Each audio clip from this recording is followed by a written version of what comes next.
Frederick Perls, M.D. and Ph.D., founder of Gestalt Therapy, a great mind, a great man.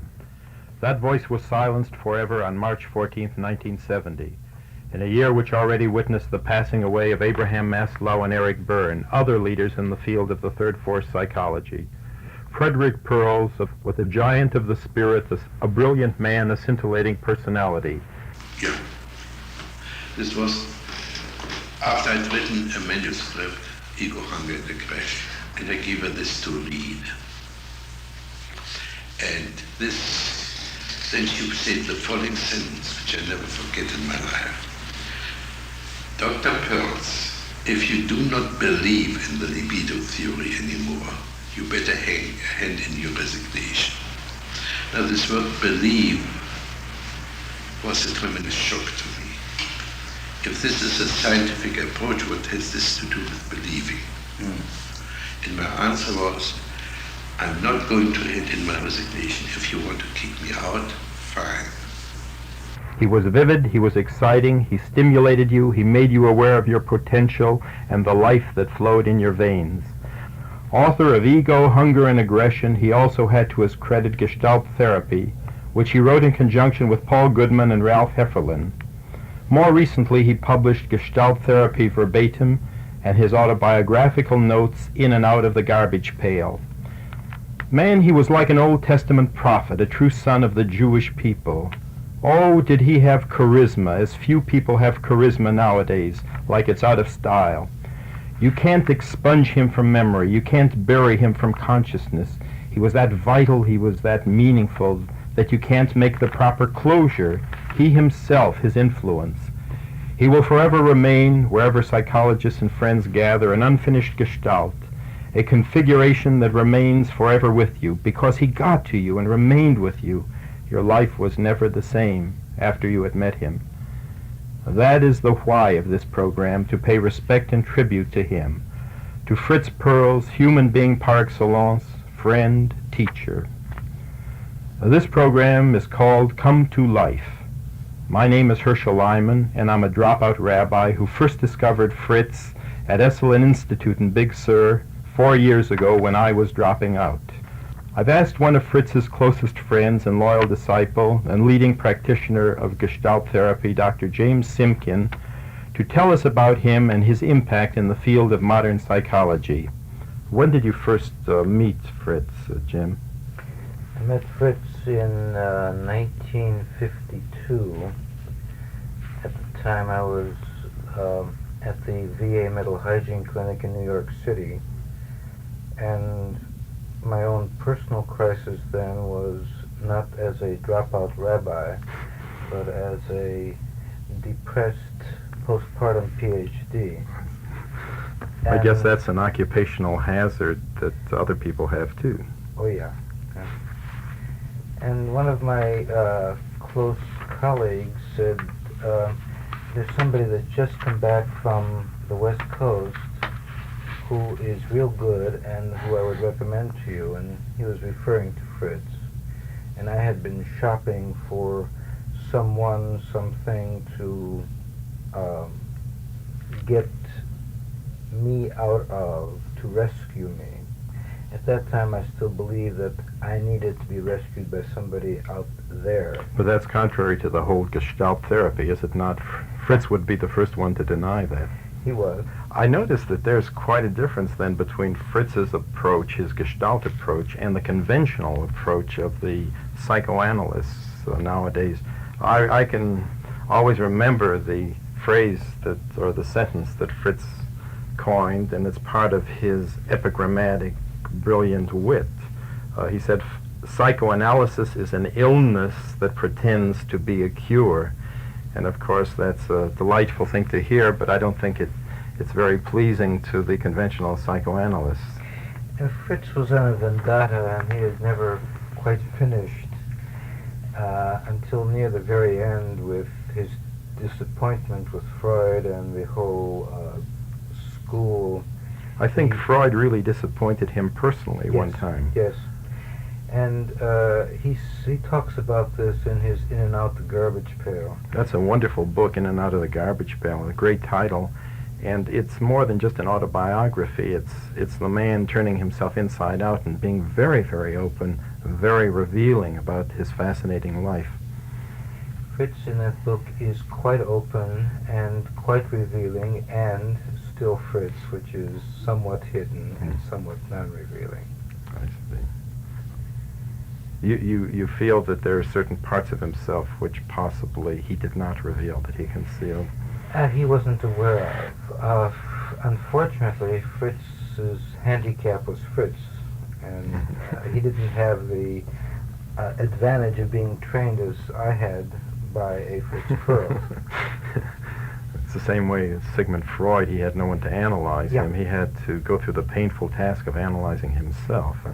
And these scotomata, the blind spots, are there, and Fritz was quite distrustful of somebody else, especially if somebody else was a woman, to confront him with his blind spots. Yeah, I understand some of his early analysts and training analysts were women, people like Helene Deutsch and Karen Horney. And, yes.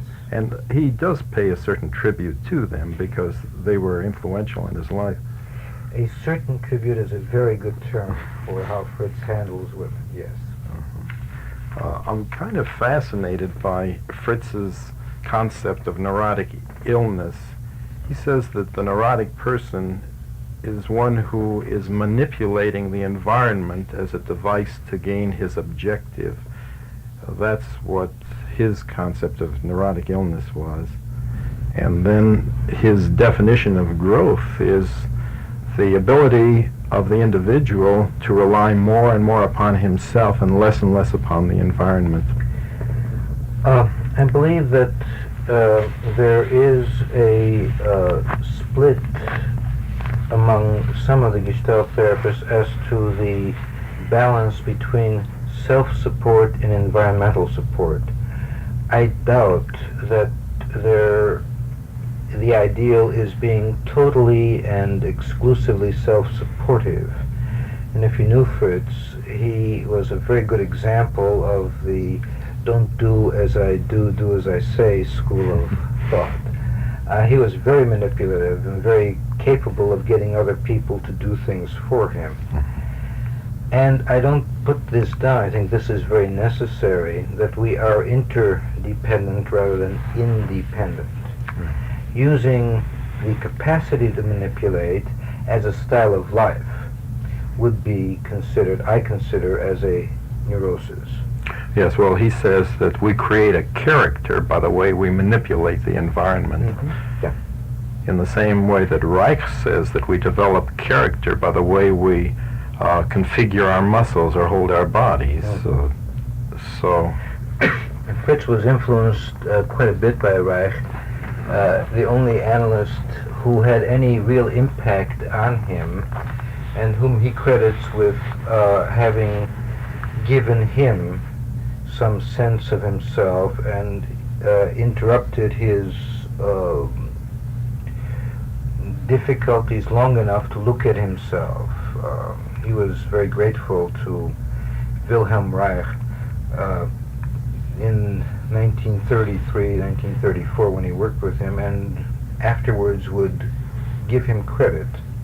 Jim, what was the relationship between Fritz and Eric Berne? Was there a closeness between them? Because it seems to me that Fritz borrows from some of Berne's concepts of playing games.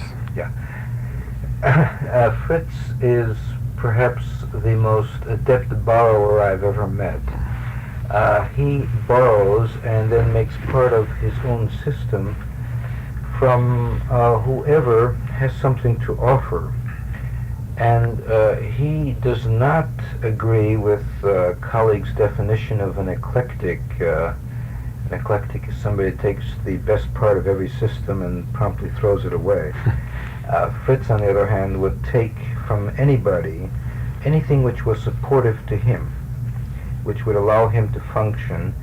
And he liked a lot of Eric Berne's concepts. He also enjoyed Eric Berne's not taking himself too seriously, and would have a lot of fun watching the disciples become very embroiled and serious while Eric sat back, as Fritz often did, and say, ha ha ha, look at these idiots taking my game so seriously.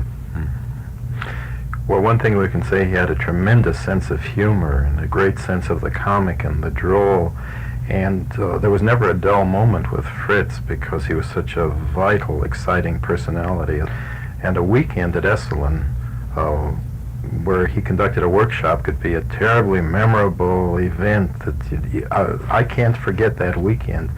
I remember there were about 50 of us gathered there in the old lodge at Esalen, and we had sessions Friday evening, Saturday morning, Saturday afternoon and evening, and Sunday morning.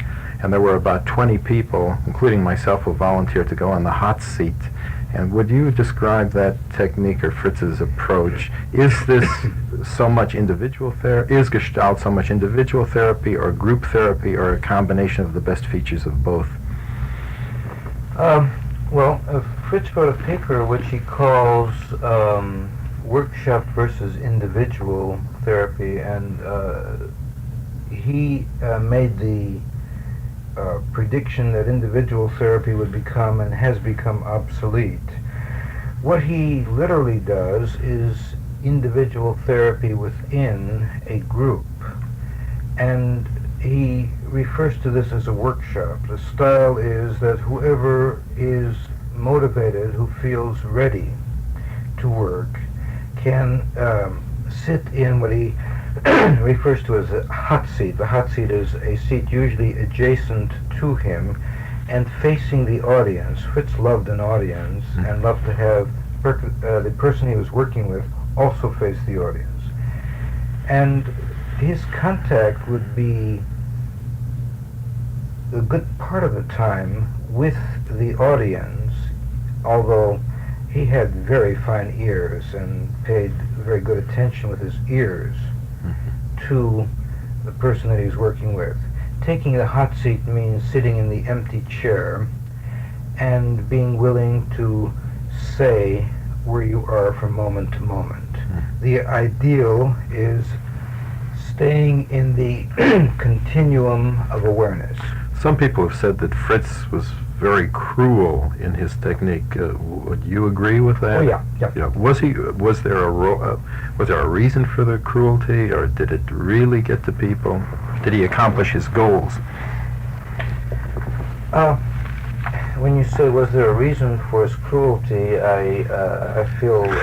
Well, he wasn't a sadist per se, but.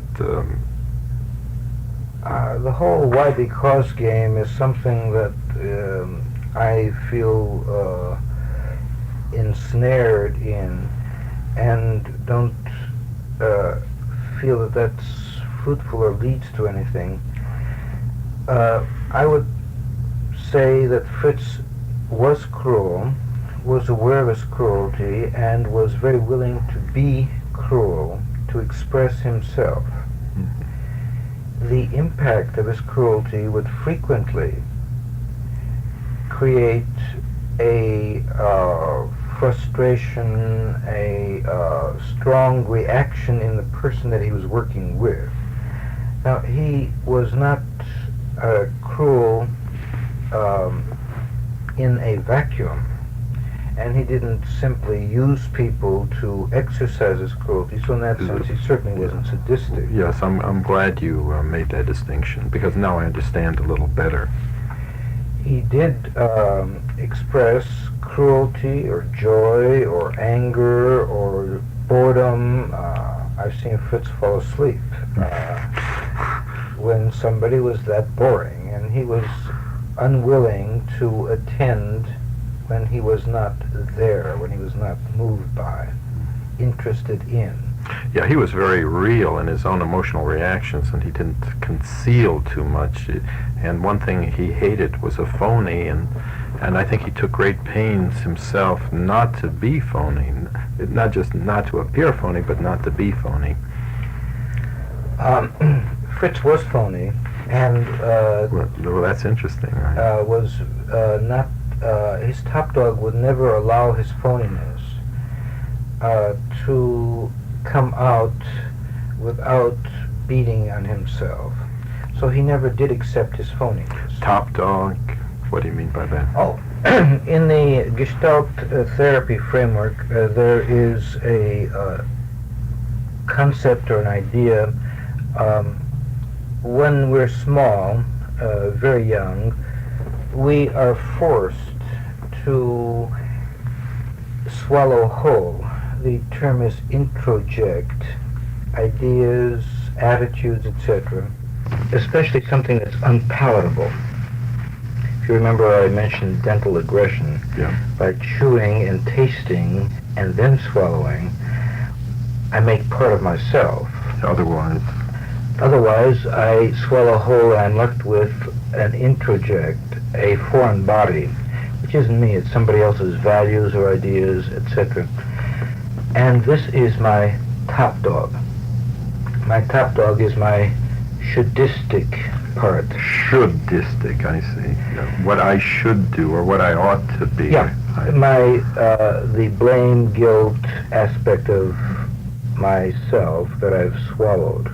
Not that I believe in, but that I pay lip service to, and the paying lip service to is the bottom dog function, the underdog.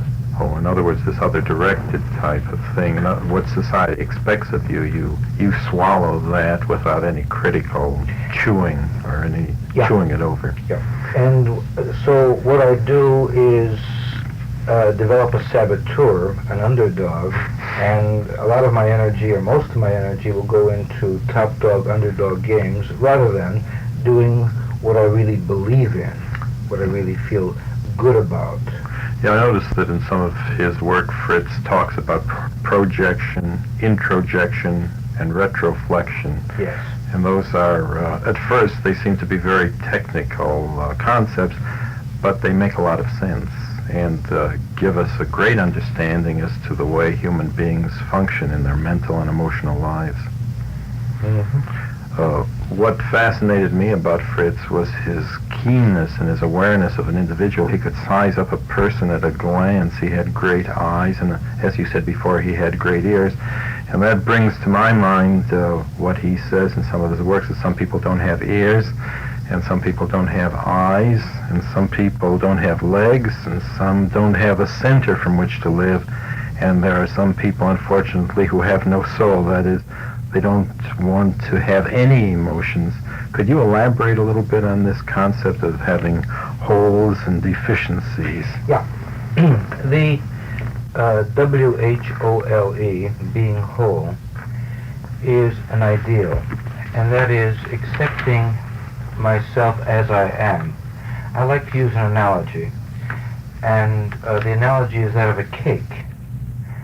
If I consider myself as a cake and think of my individual parts, my oil or grease or whatever I use to as part of the foundation, my flour, my salt, all of these ingredients, many of which by themselves are quite noxious or obnoxious.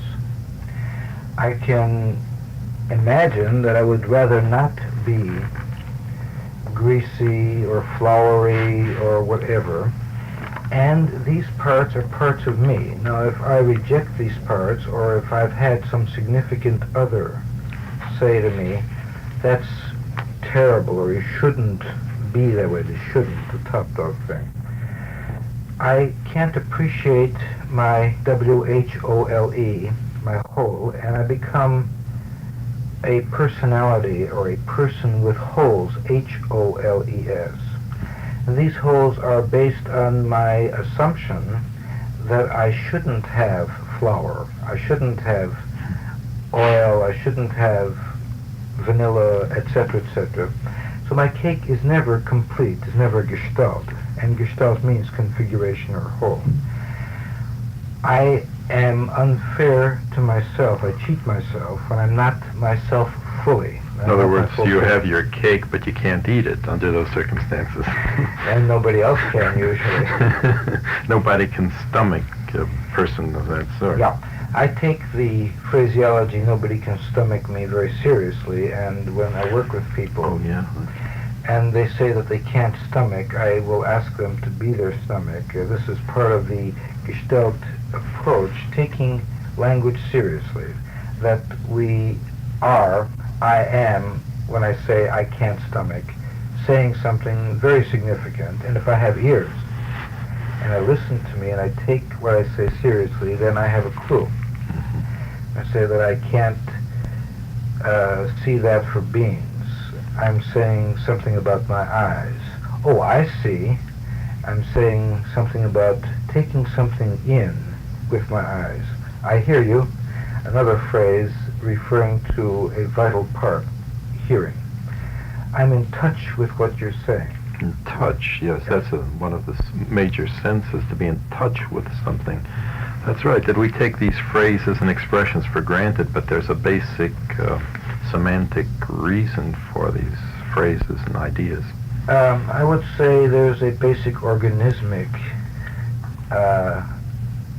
foundation rather than a semantic reason. I would quarrel with semantics. All right. What did, I won't quarrel with you on that because I don't know enough about it, but what did Fritz mean, and I think this is one of his classic statements, he says, lose your mind and come to your senses. Just What he said was that the function of Gestalt therapy is to teach a person to lose their mind so that they could come to their senses. When I am thinking, I can't be feeling or sensing.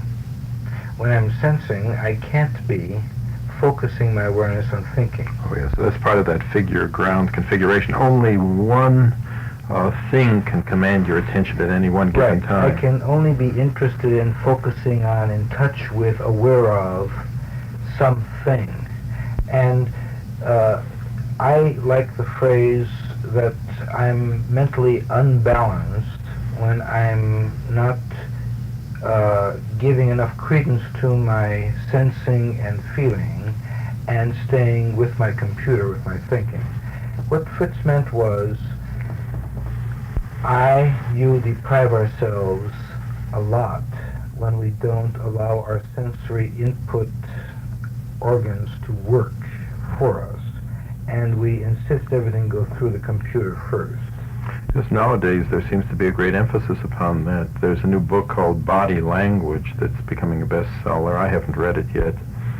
And the betrayal of the body by Lowen indicates that that we have lost the use of our senses. We've become too computerized. We think that we can control things with our minds, whereas the mind of the body, or the decisions that the body makes,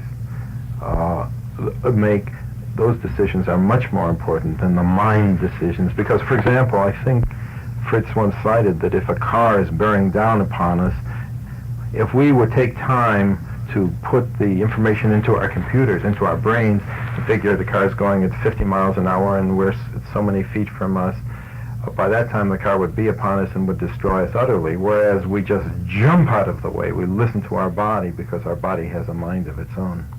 And it's good every now and then to trust the body. Our body has a mind of its own. I think that's a phrase that Fritz would use, and but I think his great contribution was the fact that he pointed out that we had become fragmented persons detached from the organs of our body, and that's something for us to be more and more aware of. For some people, this may be a surprise. Fritz was an idealist and very much of a sentimentalist. I knew Fritz not only as a colleague and teacher, also as a friend. He loved sentimentality. He loved, for example, Old Lang Syne, and he would melt. He loved bringing gifts, and if somebody admired something of his, he would give this to the person. My children are very, very fond of Fritz as a human being and as a very warm, giving, grandfatherly type of person. And many people who have encountered Fritz as a therapist just haven't the vaguest notion of Fritz as this kind of person. Yes, Fritz strikes me, notice I use the present tense, as an Old Testament prophet. It's hard to visualize him in the context of family, wife, and children. I understand he has 2 sons, is that right? No. Fritz has a son, or had. I also use the present tense. And my wife has been pointing out to me that I still don't say Fritz in the past tense. Very difficult, Fritz, for me to think of you in the past tense, and I have not said goodbye to you. And I've attended several memorials for you, will be attending one, and I'm not sure that I really want to say goodbye to you. To come back to the here, now.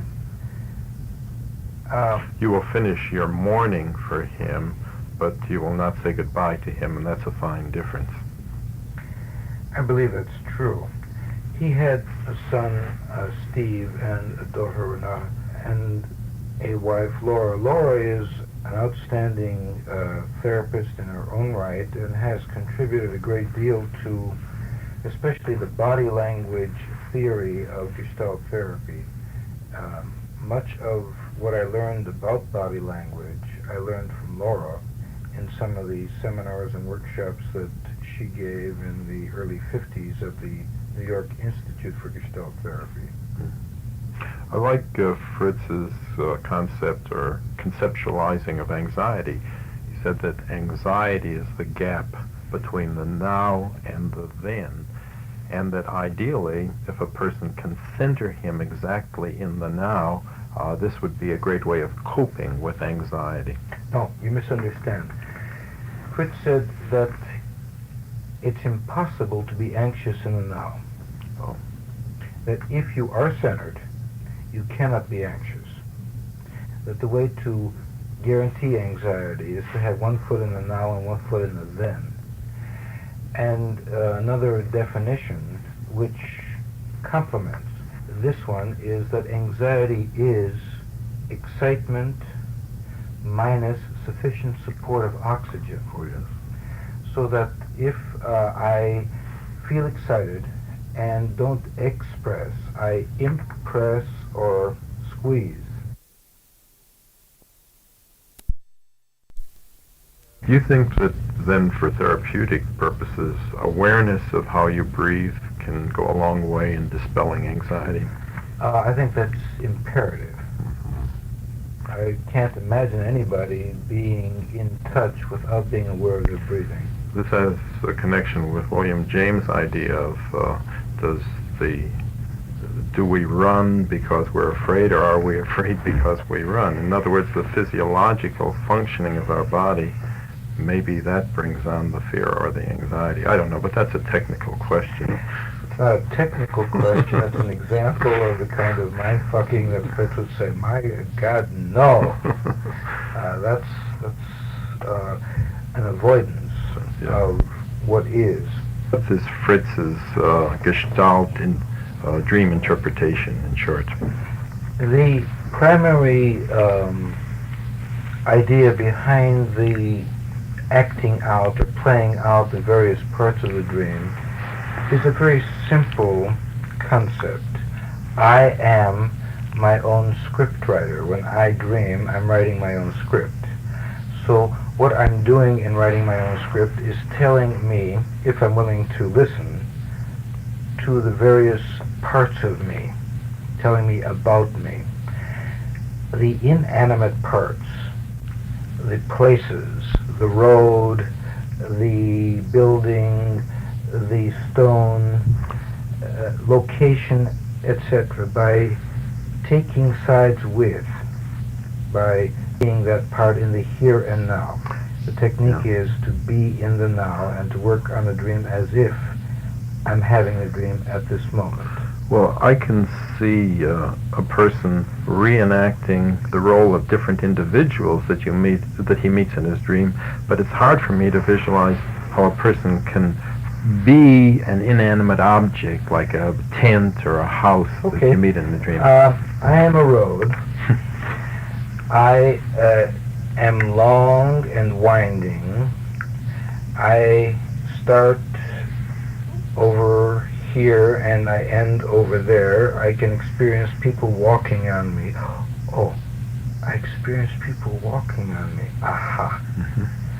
As I become aware of people walking on me, I become aware of something about me that I haven't been willing to look at, to face, until I was willing to be the road in my dream and to experience being walked on. At this point, Fritz would invariably say, now be the people walking on you. I see. And to experience, to exploit the affect, the awareness that came with affect.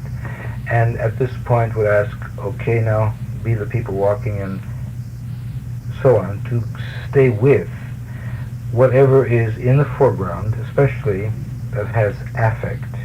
Yeah, that's interesting. Remember that Fritz emphasized the concept of polarity in dreams, and that we are not all good and we are not all bad, but we are everything. We are the sum total, and more than just the sum total of everything that we dream. Throughout all of Fritz's theory, throughout the whole theory of Gestalt therapy, the concept of polarity is central. And I use the word central advisedly. The idea of centering.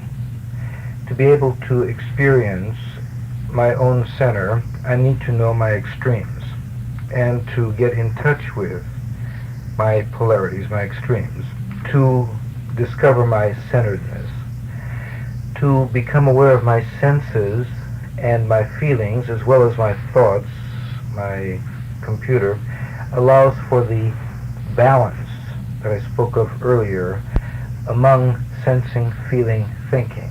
Whatever balance is centering for me.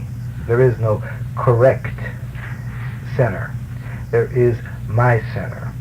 I don't know what the correct center is for you. I can sense, feel, be aware of what is right for me. I've seen his famous quotation about doing your thing on a poster, and it's a very, very popular wall poster now. How does it go? You do your thing and I'll do my thing. And there's what he calls the Gestalt therapy prayer. And in the book that you have there, which is In and Out the Garbage Pail, at the very beginning, there is the Gestalt therapy prayer. And the essence of the poem is that I don't exist in this world to meet your expectations. oh yeah, that's it.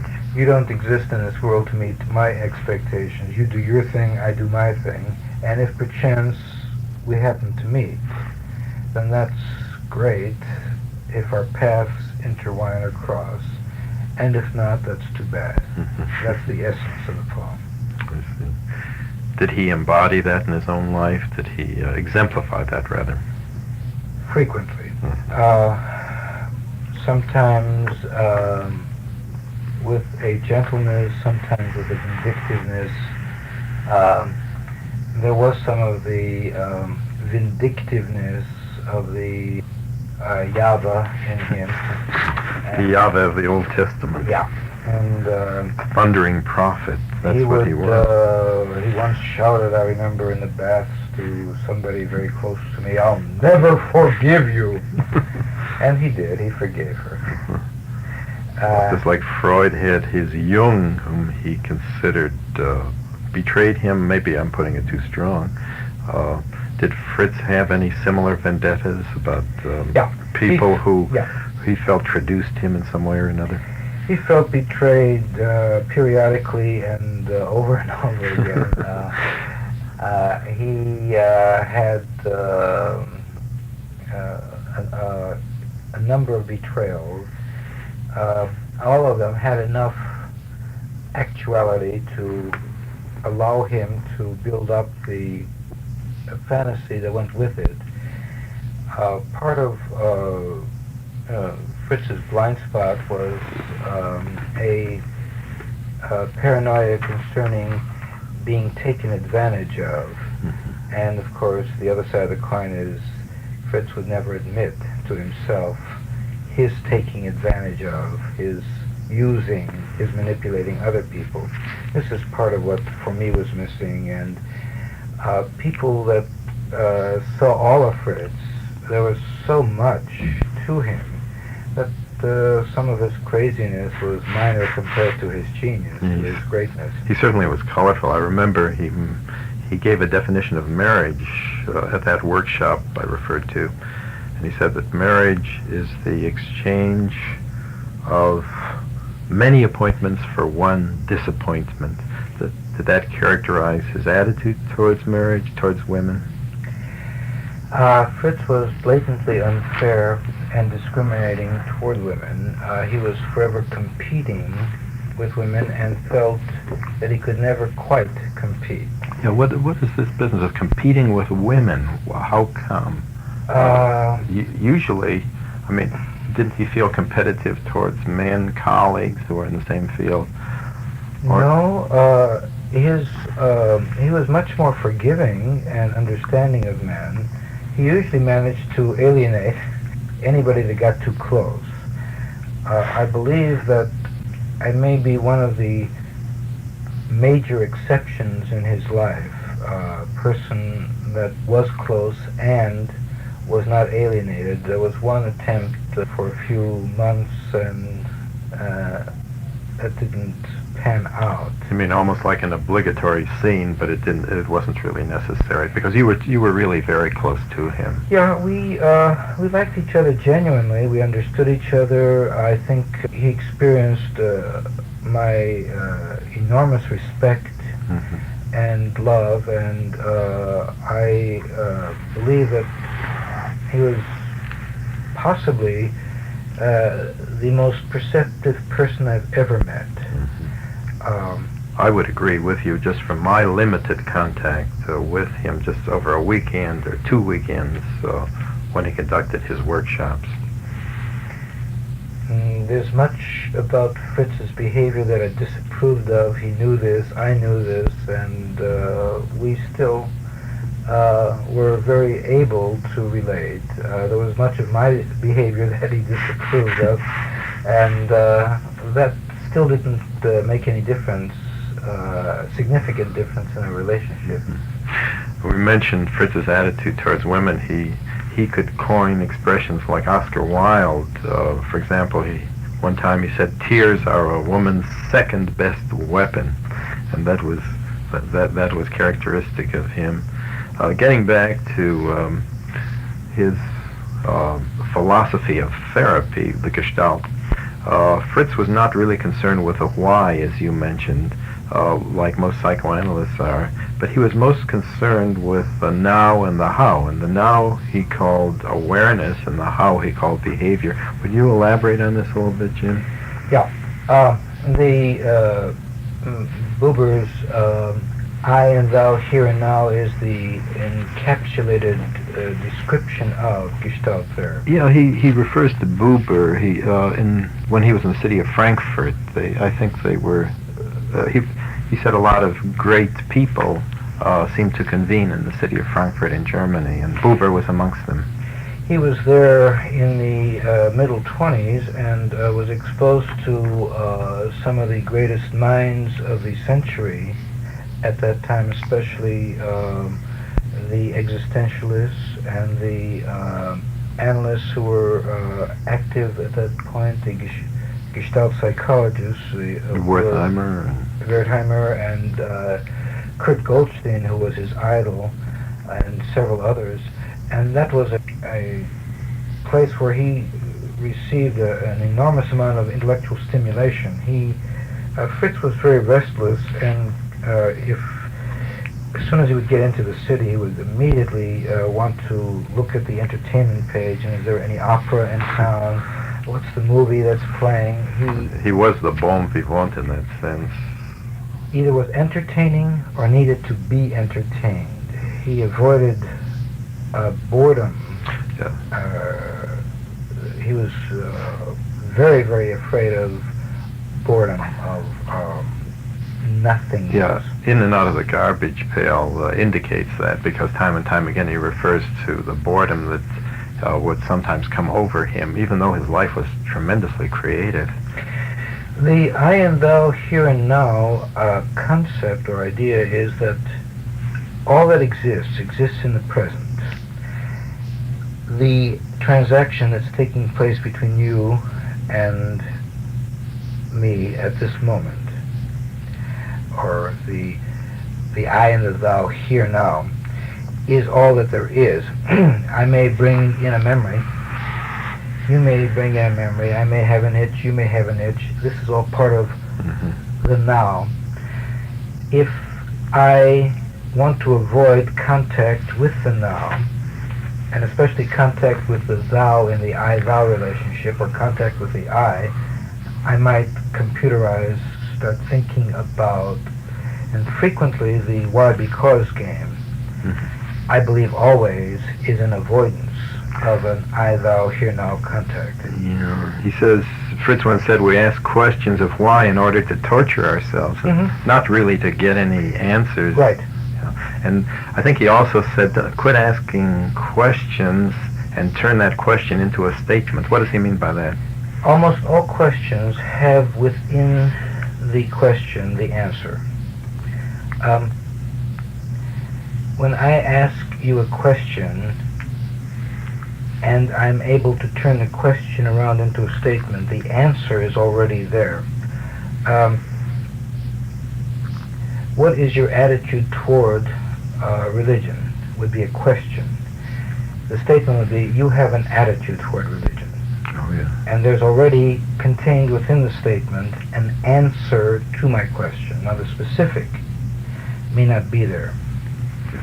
And patients ask a lot of what are technically called phony questions. Yeah, because it sort of highlights their dependency upon you. It's a way of trying to flatter you, the therapist. It's a way of clinging to you, I suppose. I hear your explanation. Maybe I'm doing the same thing. Well, no. I'll have to get a little closer to this concept of Gestalt. When? Now. Here and now. There are a few points that I'd just like to go back to so that we can have a complete Gestalt. There were interesting points that we touched upon. One of them was the cause of anxiety being the different fantasies that we have catastrophic fantasies, and we also have anastrophic. And of course the word anastrophic really intrigued me, because we all know catastrophic fantasies, we all have them, but anastrophic meaning very pleasurable anticipations. That was one point that I just wanted to bring up. And do you want to comment on that, Jim? Or? Yeah, Fritz's, one of his little quotations was, no expectations, no disappointments, little expectations, little disappointments, big expectations, big disappointments. Expectations are what are involved in either catastrophic or anastrophic fantasies. A fantasy is a fantasy is a fantasy. Yeah. And over again, the point is made, what you're doing at this moment is having fantasies, whatever they are. And they can be of doom, they can be of pleasure, but the act is fantasizing. The act is thinking about, fantasizing about. Was he pure in that sense? Didn't he fantasize a great deal? Oh, yeah. Yeah, I had that feeling about him, yeah. that he did, despite his strictures to the contrary. Despite or because of or whatever, as I said before, Fritz, one of his blind spots was he had all kinds of catastrophic expectations, and there was always enough reality so that he could justify his move. And existentially, Fritz was a good analyst. He was never quite fully existentially oriented. There was an ideal for him which he didn't reach. There was something else that he had said at this lecture that I attended some 4 years ago at S1. He said that the rhythm of human life is pulse.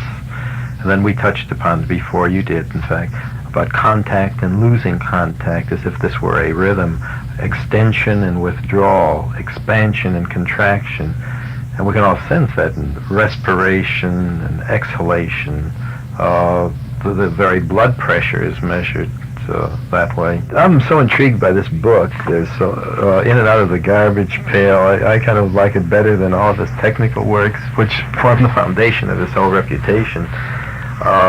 In and Out of the Garbage Pail. It's a crazy name, but this was characteristic of Fritz. You can see that there was a fusion between his intellectual achievements and the life of his spirit, his emotional feeling. He really assimilated so many of these ideas yes, that he believed in. This is very characteristic of Fritz. Is very well read. He would, if something was intriguing to him, within the next day, this became part of Fritz. And at first, when I raised in the tradition of science and of footnotes and of giving credit to and so on, I experienced Fritz as a crook, that he was taking and not giving credit. Later, I became aware that Fritz truly assimilated enough so that what was coming out was no longer the other person's paragraphs or sentences. They were now Fritz's paragraphs or sentences. And in teaching Gestalt therapists, the science of Gestalt therapy is very similar. That is, a person who has watched a Gestalt therapist work can see what is the science, the art, the being yourself, the using the science and being yourself. And this is the beauty, to be able to assimilate a science and be an artist. Yeah, like they say, the greatest art is artless, and I suppose that's what people have to do. They have to absorb the basic principles, but really absorb them so that when they're working, they're not aware that they're using rules and principles and basic tenets of a particular approach. I gave you a copy of the notice that we Gestalt therapists received from Chicago. Oh, yes. When Fritz died. left his body. Yeah.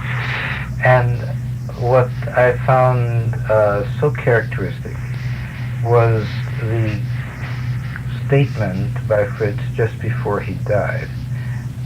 He was full of all of the tubes and so on, and he'd just gone through a lot of surgery and was apparently beginning to recover from a long, extensive exploratory surgery. When he suddenly sat up in bed and the nurse rushed over to him and said, Dr. Perls, you can't do this. And he sat and dangled his feet over the edge of the bed and looked at her and said, don't you tell me what to do, and died. And died, yeah. And that's a beautiful, beautiful way of dying for Fritz. That's the way Fritz lived. And that's the way Fritz died. Fritz was his own man. He would take from somebody else, incorporate, take in, and use in his own inimicable fashion. Sometimes the difference was so slight that at first glance, if I didn't know him, if you didn't know him, looked like an imitation. Fritz was not an imitator.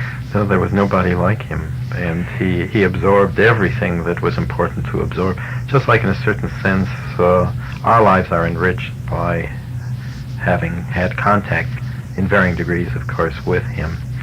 And one thing I'd like to say about our talking together, that there's nothing funereal or nothing mournful about talking about Fritz, which is a great thing.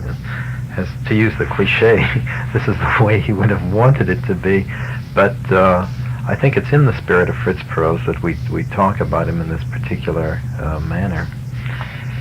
I don't know if you're familiar with the subtitle of Gestalt therapy. and the subtitle is the Fritz's life and the way Fritz died, and I believe the future of Gestalt therapy is embedded in the whole idea of the principle of excitement and growth. Yes. And that an organism can only stay alive through exercising excitement, not subduing excitement. That growth means being excited, going with. Jim, many years ago, maybe, well, at least when I was a boy, there was a magazine published called Vanity Fair, and they had a feature, it was an illustrated feature all the time, called Impossible Interviews. For example, an interview with the leading movie queen of that day and the Pope in Rome. I was thinking of an interview between Fritz Perls and Krishnamurti, and the reason that came to mind was that so much of their philosophy is very similar, namely the idea of, you die to what is past, that what is happening now is the only thing that's going on, really, the only show in town, as it were. What about that impossible interview, or would it be, is it really that impossible as I conceive it to be? I don't know. I do remember, I don't know too much about Krishnamurti. I remember an actual interview that was done for, I think it was a movie or television, of the Maharishi and Fritz. And Fritz found him impossible, that little smiling idiot. And he was very uncomplimentary, and he had some very negative attitudes toward the Maharishi. Now, Fritz frequently had very strong negative attitudes toward other prima donnas, whatever their field might be. He was much more accepting or tolerant of somebody who was willing to play second fiddle. Now, if Krishnamurti is a prima donna, and I don't know the man, I am imagining some rather impossible situations, or a lot of swords crossing and so on. I can't picture anything other than a fight. If, on the other hand, Krishnamurti is willing to take second billing, I think an interview is possible. Well, just as you and I realize how important Fritz is as a person, an undying person, I'm certain that we are aware of the fact that his teachings will have great influence upon the future of American psychology and world psychology as well. I'd like to wind this up by reading something which strikes me as a passage of great warmth, advice that he gives to his friends. He says, "Friend, don't be a perfectionist. Perfectionism is a curse and a strain, for you tremble lest you miss the bull's eye. You are perfect if you let be. Friend, don't be afraid of mistakes. Mistakes are not sins. Mistakes are ways of doing something different, perhaps creatively new. Friend, don't be sorry for your mistakes. Be proud of them. You had the courage to give something of yourself. It takes years to be centered. It takes more years to understand and to be now. Until then, beware of both extremes, perfectionism as well as instant cure, instant joy, instant sensory awareness. Until then, beware of any helpers. Helpers are con men who promise something for nothing. They spoil you and keep you dependent and immature. It feels good to play preacher and enjoy a pompous, niche style." With those words, I'd like to conclude this program. This is Herschel Lyman, and the name of the program is Come to Life.